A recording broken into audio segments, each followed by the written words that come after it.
Gaza में Israel के ताबड़तोड़ हमले जारी हैं। आज इजराइल हमास जंग का 23वां दिन है। इजराइल के प्रधानमंत्री बेंजामिन नेतन्याहू ने आज प्रेस कॉन्फ्रेंस करके कहा कि हमास के खिलाफ जंग दूसरे स्टेज पर पहुंच गई है और ये एक लंबा युद्ध होने वाला है। नेतन्याहू ने इसे इजराइल की स्वतंत्रता की दूसरी युद्ध करार दिया है।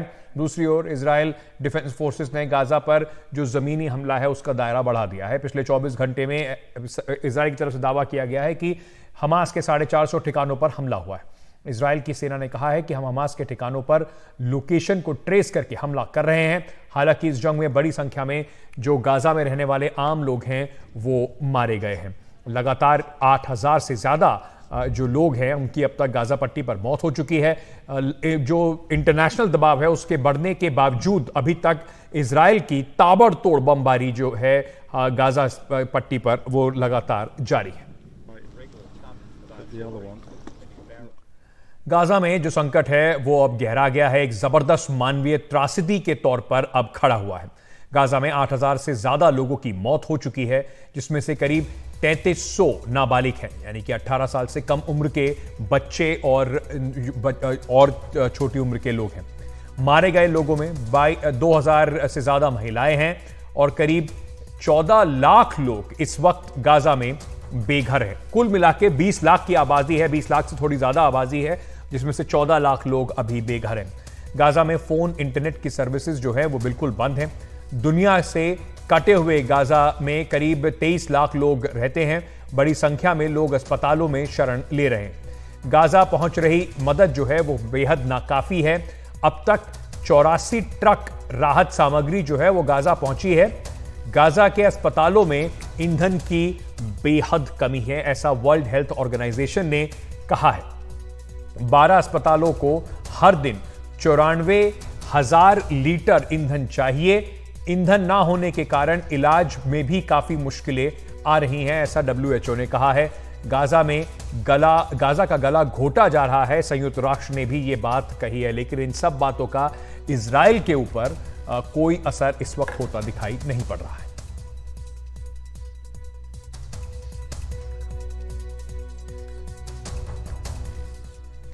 वहीं गाजा में जारी इजराइल के ताबड़तोड़ हमलों के खिलाफ कई देशों में विरोध प्रदर्शन भी हो रहा है।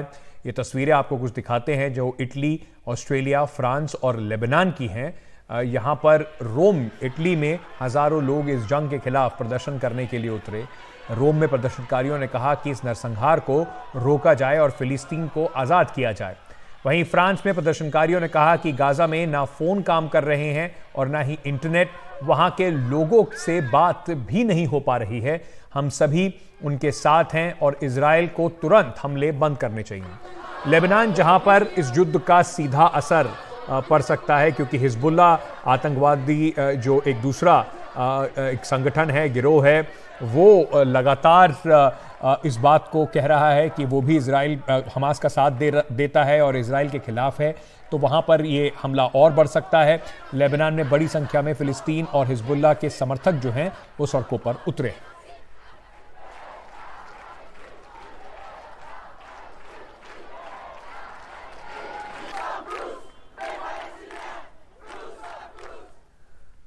तेईस दिन बाद जंग कहां खड़ी है और आगे क्या रास्ता होने वाला है, इस पर बात करने के लिए हमारे साथ डीपी श्रीवास्तव साहब जुड़ रहे हैं, पूर्व राजनयिक हैं। हमारे साथ डॉक्टर खिवराज जहांगीर जुड़ रहे हैं, ये पश्चिम एशिया के जानकार हैं, प्रोफेसर हैं, visiting professor Ben Gurion university में, और इस वक्त हमारे साथ तेल अवीव से जुड़ रहे हैं। हमारे साथ वाइल अवध साहब जुड़ रहे हैं जो वरिष्ठ पत्रकार हैं और यहाँ पर मिडल ईस्ट के जो मामले हैं उन पर खासी इनकी नज़र रहती है।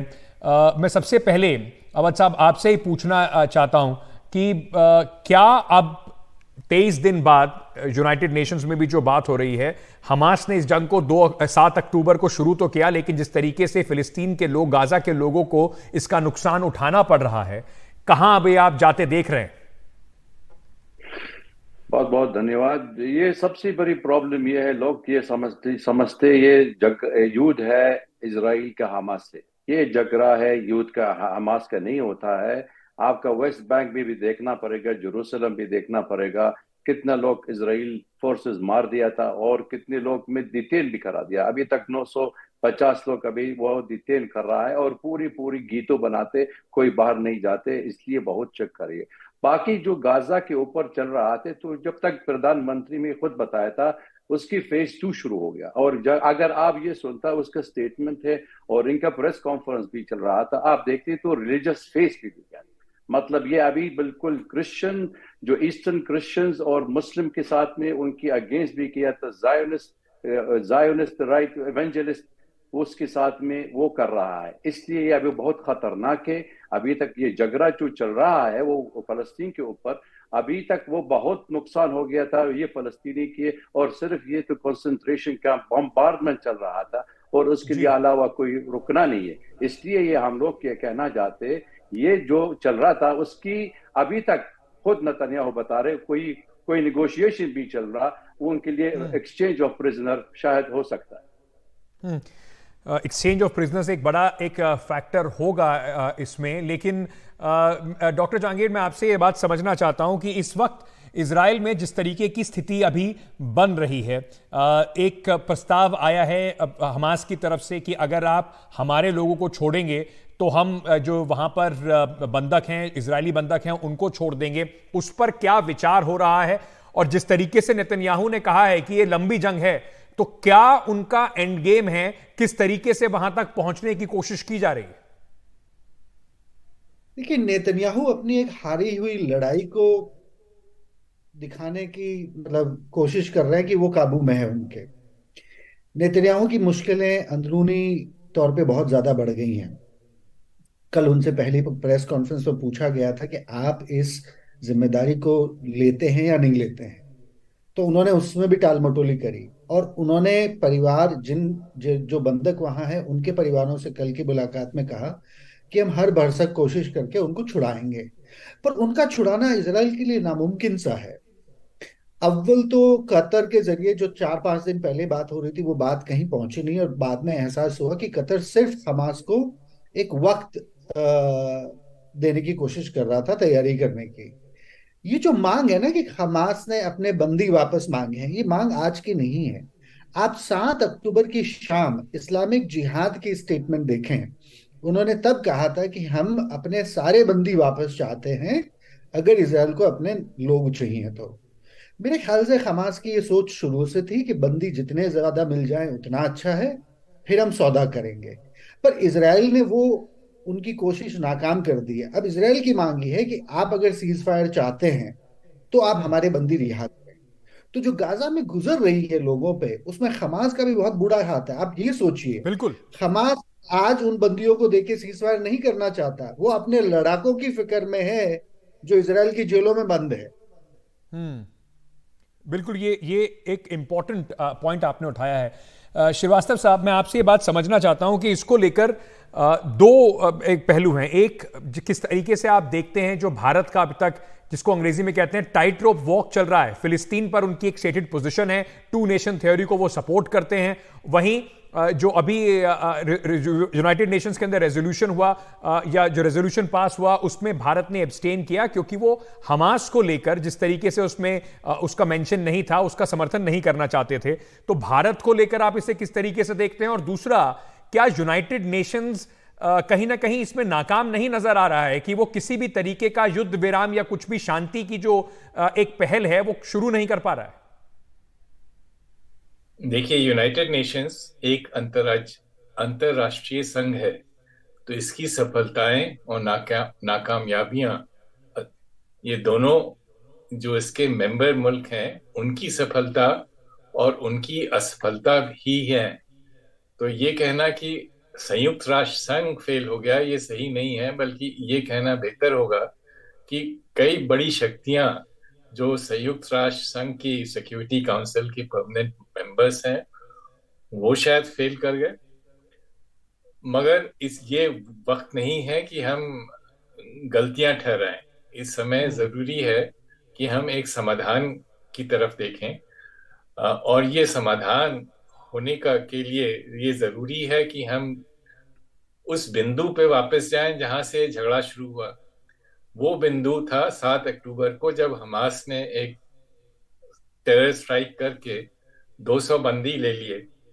उनकी रिहाई बहुत जरूरी है इस युद्ध को छोड़ रुकवाने के लिए। लेकिन उनकी रिहाई के बाद ये ये मामला नहीं सिर्फ उसी से नहीं खत्म होगा। ये भी जरूरी है कि इसका एक राजनीतिक समाधान ढूंढा जाए, जो टू स्टेट जी सोल्यूशन है, जो पूरी अंतर्राष्ट्रीय कम्युनिटी एक्सेप्ट कर चुकी है। उसको एक टाइम बाउंड मैनर में इम्प्लीमेंट करना जरूरी है। ये नहीं कि साहब आपने बात शुरू कर दी और वो कहीं मसला कहीं पहुंचा ही नहीं। और जहां तक हिंदुस्तान की स्थिति की बात है, मेरे ख्याल जी से तो बड़ी बड़ी ही उचित बड़ा उचित स्टैंड इंडिया ने लिया, क्योंकि जो जनरल असेंबली का रेजोल्यूशन था उसमें जिसने आक्रमण किया और जिस पे आक्रमण हुआ, उन दोनों को एक ही तरह से देखा गया। हमास का उसमें कहीं जिक्र ही नहीं है। तो कहाँ से लड़ाई शुरू हुई, ये जरूरी है कि वो 50 साल का संघर्ष है, उसको भूला नहीं जा सकता। और इसीलिए मैं कह रहा हूं कि जरूरी है कि ये जब एक बार ये बंधक रिहा कर दिए जाएं, फौरन उसके बाद सीज फायर होना चाहिए। और जी तो पैलेस्टीनियंस की उचित मांग है, उनमें से सबसे जरूरी है टू स्टेट सोल्यूशन, उस पे जी काम होना चाहिए। और चूंकि जी इसमें हमास के आतंकवादी हमले का कोई जिक्र नहीं था, इसलिए इंडिया ने एब्सटेन किया, जो मेरे ख्याल ठीक से है। उचित चीज बात थी। आवाज साहब, ये जो आप इसमें कोई दो राय नहीं है कि जिस तरीके से आपने वेस्ट बैंक और की बात की, आपने जेरूसलम की बात की, वो एक बड़ा सवाल है। और जिस तरीके से इजराइल ताबड़तोड़ बमबारी कर रहा है, ये भी एक बड़ा सवाल है कि किस तरीके से वहां पर बच्चे मारे जा रहे हैं, औरतें मारी जा रही हैं और आम जन मारा जा रहा है। लेकिन क्या इसकी जिम्मेदारी गाजा पट्टी पर जो भी कुछ हो रहा है उसकी जिम्मेदारी क्या हमास की नहीं है? हमास ने जब ये हमला किया, क्या उनको इस बात का इल्म नहीं था कि इतना तगड़ा इजराइल की तरफ से इसका रिएक्शन होगा? और अभी भी जैसे डॉक्टर जहांगीर कह रहे हैं कि उनको चिंता अपने लोगों को छुड़ाने की है, ना कि जो वहां पर आम नागरिक हैं उसके बारे में बात करने की, उसके बारे में सोचने की। और डॉक्टर जहांगीर का दोस्त है, वो उनकी मालूम हो गए वहां पर रहने के लिए एक कम से कम 1500 आदमी है वो जो डिटेन किया। ह्यूमन राइट वॉच भी किया था। ये लोग में कोई जरूर कोई लोहा ही नहीं है किस चीज के लिए कब्जा किया था, उनके मालूम भी नहीं है। कोई एडवोकेट नहीं लगा सकते, कुछ नहीं है। दूसरी बात, ये सारे लोग कहां से जाएंगे? गजा में जा रहे हैं। तो लोग यहाँ पर वेस्ट बैंक के जेरूसलम वाले लोग के जो कब्जा किया था। अंकित, आजकल का जो वेस्टर्न प्रोपेगेंडा हम लोग उसकी वो ट्रैप नहीं फोल्ड करना चाहते। ये मेरा कहानी है। ये कहानी जो लोग कहते सिर्फ 7 अक्टूबर की बात आप सोचना, लेकिन हम लोग ये कहना चाहते जब तक हमारे घर पे है रिफ्यूजीज, फलस्तीनी रिफ्यूजीज भी है, और सीरिया, लिबानन, जॉर्डन, इजिप्ट, ये सारे लोग में जब तक इजराइल एक्सेप्ट नहीं करे 1948, जब तक उनकी फर्स्ट नकबा किया था फलस्तीन के ऊपर, उन्होंने पूरा देश में तोड़ दिया था और 1 मिलियन कम से कम 10 लाख आदमी के भगा दिया था बाहर फलस्तीन के अंदर बाहर। और ये वो लोग सोच रहा था ये सिर्फ हम लोग हॉलोकॉस्ट में रिकॉग्नाइज करना चाहिए, ये भी हॉलोकॉस्ट फलस्तीनी के लिए। अगर इजराइल एक्सेप्ट करना चाहिए देन वी कैन फाइट, शांति, पीस, अमान आ जाएगी। लेकिन अभी तक कुछ नहीं हो सकता। इसलिए ये हम लोग ये कह रहे हैं जो वॉर चल रहा और Gaza is a continuation of the same policy of annihilation of the whole Palestine. Doctor Jahangir, अंत में मैं आपसे एक सवाल ये पूछना चाहता हूं कि जैसे मैं बार बार कहता हूं कि एंड गेम क्या है, क्योंकि इस कॉन्फ्लिक्ट का जो अभी चल रहा है इसका स्केल बहुत बड़ा हो सकता है। बहुत ज्यादा हजारों में लोग मारे जा रहे हैं। इजराइल में ऐसा हमला बहुत नहीं हुआ इससे पहले, वो भी सब दिखाई पड़ रहा है। लेकिन कुल मिलाकर ऐसा तो नहीं हो सकता कि 20 लाख लोगों को मार के इजराइल ये सोचेगा कि वो सुरक्षित हो जाएंगे। तो जो क्या एक ब्लैंक पेपर का इस्तेमाल किया जा रहा है इस हमले के बाद, हमास ने जो मौका दिया है उसको भुनाकर एक गाजा पट्टी को पूरी तरीके से निस्तनाबूद करने की कोशिश की जा रही है? देखिए, इजराइल के तो जो काम है उनको आप मतलब मैं भी डिफेंड नहीं कर सकता और बहुत से लोग नहीं डिफेंड कर सकते। नेशनल सिक्योरिटी के नाम पे ऑक्यूपेशन का कायम रहना अपने आप में एक बड़ी मुश्किल बात है। पर ये पेचीदगी जो आप एंड गेम की कह रहे हैं ना, उसमें 2 शर्तें होनी चाहिए। अंकित साहब देखिए, हमास ने 1993 और 95 में जब आया था तब से यासिर अराफात को गद्दार कहा था इजरायलियों के साथ हाथ मिलाने और बातचीत करने के लिए। हमास का जो फिलिस्तीन को लेके जो एजेंडा है वो बहुत धार्मिक एजेंडा है। वो धार्मिक एजेंडा दो स्टेट की मांग को नहीं मानता। हम्म। तो हमास का भी इस एंड गेम के न होने में बहुत बड़ी जिम्मेदारी है। और हम्म। अबू माजन जो फिलिस्तीनियन अथॉरिटी के प्रेसिडेंट हैं, वो अपने हम्म। आप में बहुत नाकाम नेता रहे हैं। उनको जितना राजनीतिक और आर्थिक सपोर्ट दुनिया का मिला है यासिर अराफात के गुजरने के बाद, उसको हम्म। उन्होंने अपने करप्शन और अपने डार्कोनियन ऑटोक्रेटिक सिस्टम में बिल्कुल बर्बाद किया है। तो फिलिस्तीन की जो हम्म। त्रासदी है ना, उस त्रासदी में सिर्फ इसराइल का ही हाथ हो ऐसा नहीं है। फिलिस्तीन के लोगों के नेताओं ने उनका ज्यादा नुकसान किया है, अगर आप देखें पिछले 20 सालों में। पर मैं एक और बात पे आता हूँ। जी। जैसे अवध साहब ने कहा कि 1948 से ये बात शुरू होनी चाहिए। देखिए, उसमें जब बात 1948 से जब शुरू होगी ना, तो ये भी देखा जाएगा कि अरब देशों ने दो स्टेट की मांग को उस समय नहीं माना था। यूएन हम्म। हम्म। रेजोल्यूशन का हम्म। उन्होंने बिल्कुल बॉयकॉट किया था और कहा था कि हम लड़के यहूदियों से जमीन वापस लेंगे। जी। 1948 से लेकर से 1967 तक तो ये जमीनें अरबों के कब्जे में थी। गाजा हम्म। इजिप्ट के कब्जे में था, वेस्ट बैंक और ईस्ट जेरूसलम जॉर्डन के कब्जे में था। जी। इसराइल का कब्जा इन पे 1968 से होता है, ना कि 1948 से। बिल्कुल। तो अरबों बिल्कुल। की और जो यही यूनिटी की है उससे कि बात। आपको हिस्ट्री भी थोड़ा सा कॉन्टेक्स्ट में समझना होगा और ये बात भी समझनी होगी कि अभी कैसे चीजें परिप्रेक्ष्य में बदली हैं, क्योंकि इस लड़ाई में कोई भी साइड खड़ा होकर कम से कम ये नहीं कह सकता कि उनकी तरफ से गलतियां नहीं हुई हैं या उनके हाथ खून से रंगे नहीं हुए हैं। आप सभी का बहुत बहुत शुक्रिया। मेरे पास समय इतना ही है।